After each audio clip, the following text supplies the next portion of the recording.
Well, in Saturday night's ACC championship game, the Virginia Tech Hokies took on the Clemson Tigers, and the Tigers, an incredibly hot team, have only lost one regular season game since 2015.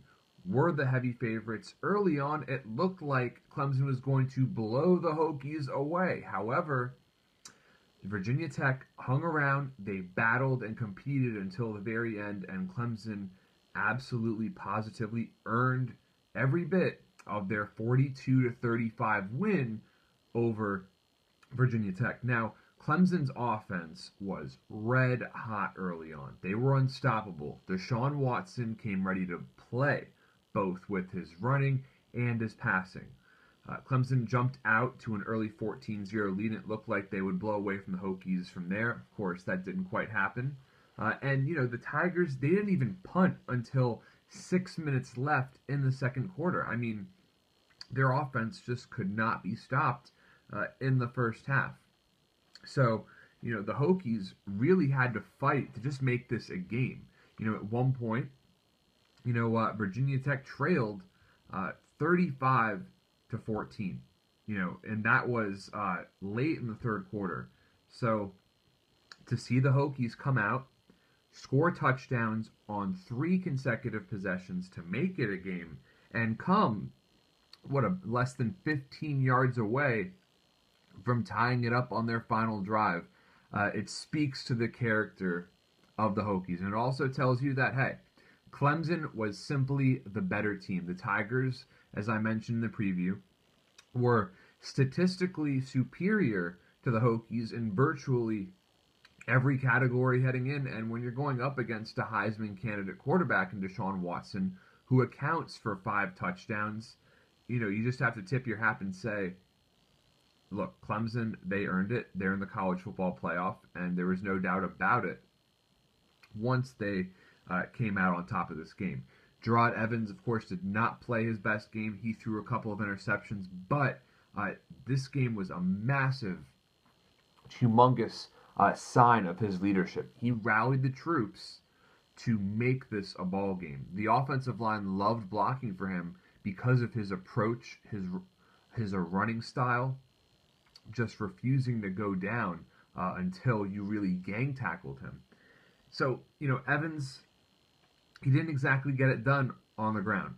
He had 21 carries for 46 yards, and I was disappointed once again with the breakdown between carries.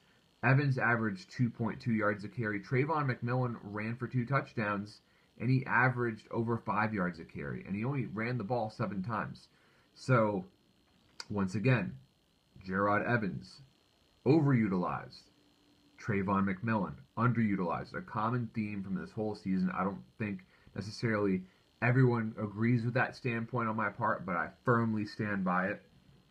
And, in the first half, Virginia Tech defensively, they had to cheer every time they didn't get called for pass interference. Of course, some of those calls were warranted, but there were also some terrible PI calls against the Hokies. One in particular where the ball was completely uncatchable, and it was on a third down. That's what really hurt the Hokies in this game early on, was the fact that so many of those pass interference calls came on third down when the defense was ready to get off the field and give the offense some good field position. So, again, a tough loss for Virginia Tech because they played really well. As Dabo Swinney said, there were 2 champions on that field, but Clemson wanted to have the trophy, and, they deserved it. Really what the game came down to was overall talent. Evans was under immense pressure in this game. Clemson's well-regarded and heralded defensive line was in his face all night. It affected Evans' decision-making, but like I said, this has been a fantastic year for Gerard Evans, been a revelation, and the Hokies fighting and battling, competing to make this a game. That doesn't happen without the leadership of Gerard Evans. I mean, hard, smart, tough is more than just a saying from Virginia Tech head coach Justin Fuente. It's a mantra, it's a motto, it's a lifestyle. It is a culture that has been embraced by Virginia Tech football.